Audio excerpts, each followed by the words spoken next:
Assalamualaikum warahmatullahi wabarakatuh. Selamat pagi anak-anak. Apa kabar semuanya? Mudah-mudahan hari ini kita diberi kelancaran, diberi kesehatan, dan dimudahkan segala sesuatunya oleh Allah Subhanahu wa taala. Amin ya robbal alamin.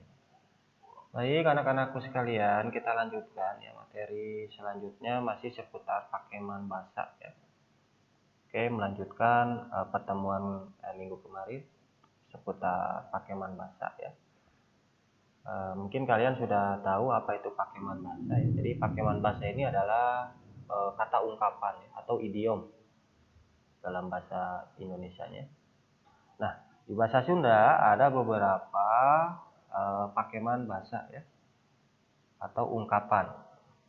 Yang pertama, rupa-rupa Pakeman Basa. Ini bukan basas, maaf ya, basa ini ya.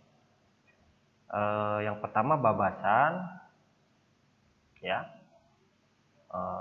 Mungkin kalian sudah paham ya apa itu babasan, yaitu kecap atau gundukan kecap anu ngandung harti injeman atau kiasan. Jadi babas ini kata kiasan ya. Tuh.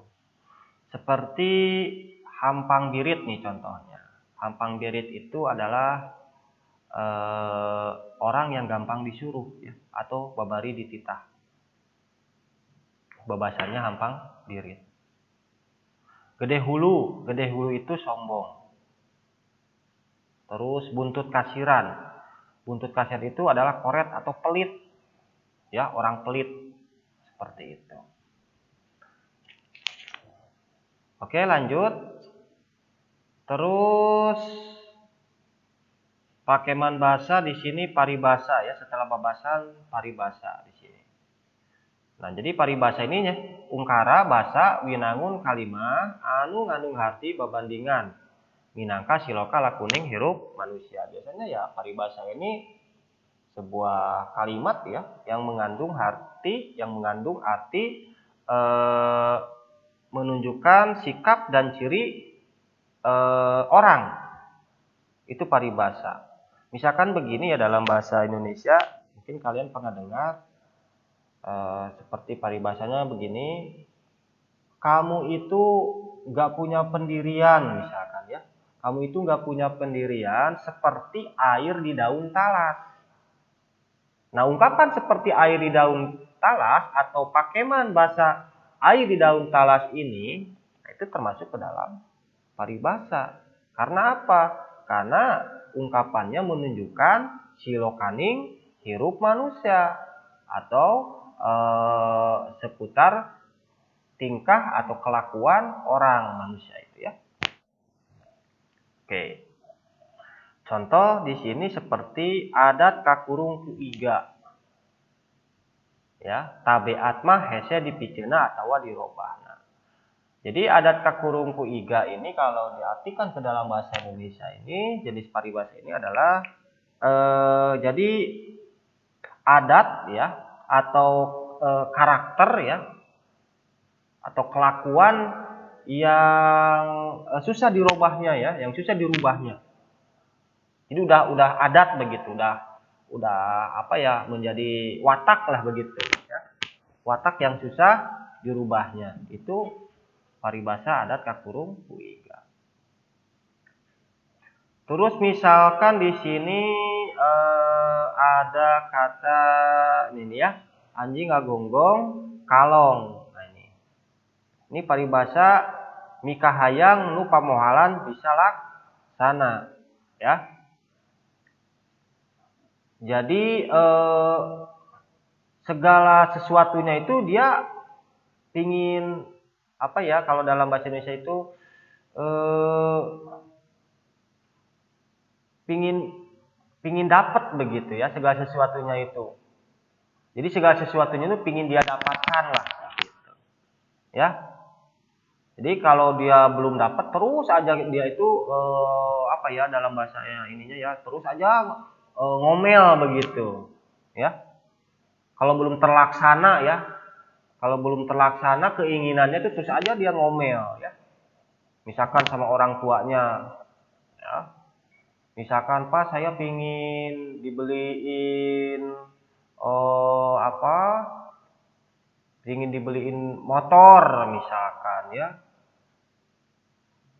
Kalau misalkan bapaknya belum ngasih, terus aja dia itu ya ngomel dan segala macam lah begitu. Nah itu adalah paribasa anjing agonggong kalong, ya. Selanjutnya, gindi pikir belang bayang, goreng hate ya, artinya itu resep nyilakakeun batur. Jadi paribasa gindi pikir belang bayang ini orang yang suka mencelakakan orang lain. Dia senang ya mencelakakan orang lain. Nah, paribasanya ini gindi pikir belang bayang. Itu ya. Lanjut, pakeman bahasa atau ungkapan bahasa selanjutnya yaitu kekecapan atau kecap kiasan. Nah, ini kekecapan itu kata ya atau kata kiasan ya. Nyaeta kecap-kecap atau gundukan kecap anu geus jadi omong-omongan atau kailahara ya. Nah, ini contohnya dinangna nengnek. Nah, di bahasa Sunda itu ada kata dinangna nengnek. Dinangna nengnek itu ya orang yang disayang. Ya. Orang yang disayang atau dipikanya pisan. Nah, itu. Terus paeh piker. Paeh piker itu adalah orang yang tidak mempunyai kemauan begitu ya. Atau tidak ada kemauan, teu aya kahayang. Nah, itu. Ya contohnya. Selanjutnya rakitan lantip. Nah, ya pakeman bahasa rakitan lantip.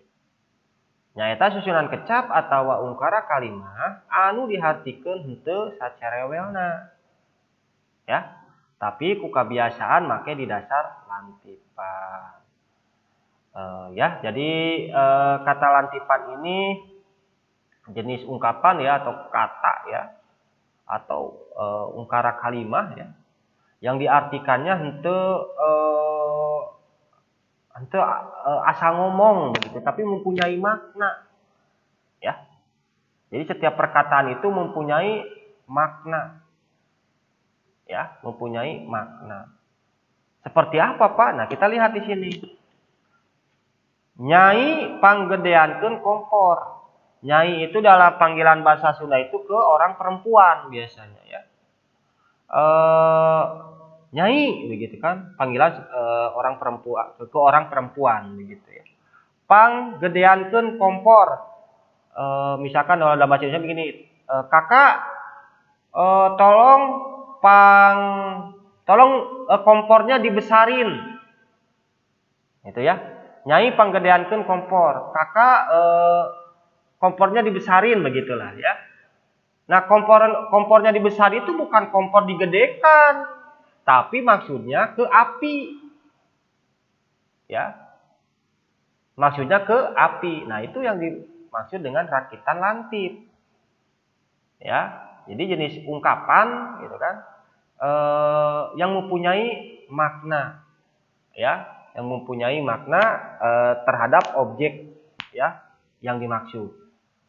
Contoh tadi tolong kecilin kompornya ya atau tolong besarin kompornya.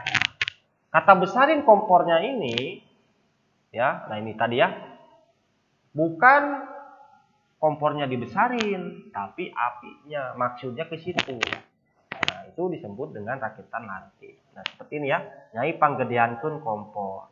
Panggedeankeun itu besarin kompor. Nah, itu. Sebenarnya banyak ya pakeman bahasan ini. Bapak di sini hanya menuliskan beberapa saja ya karena takut nggak cukup waktunya ya. Baik, minggu depan kita bahas lagi ada 4 lagi ya. Ada 4 lagi pakeman bahasa. Insya Allah minggu depan kita bahas kembali ya supaya kalian mudah memahaminya. Nah, selanjutnya kalian ini tugas ya. tugas di rumah, kalian tuliskan 10 contoh paribasa Sunda. Ya, tuliskan 10 contoh paribasa Sunda. Setelah itu fotokan di buku catatan dan kirim ke email Bapak, ya. Jadi itu ya, paham? Tuliskan 10 contoh paribasa Sunda. Itu tugasnya. Terus fotokan dan kirim via email. Hatur nuhun ya, terima kasih. Mungkin itu saja pertemuan hari ini. Minggu depan kita lanjutkan lagi ya seputar pakeman bahasa. Masih ada sedikit lagi yang belum Bapak bahas. Oke, itu saja. Mudah-mudahan bermanfaat. Hatur nuhun. Assalamualaikum warahmatullahi wabarakatuh.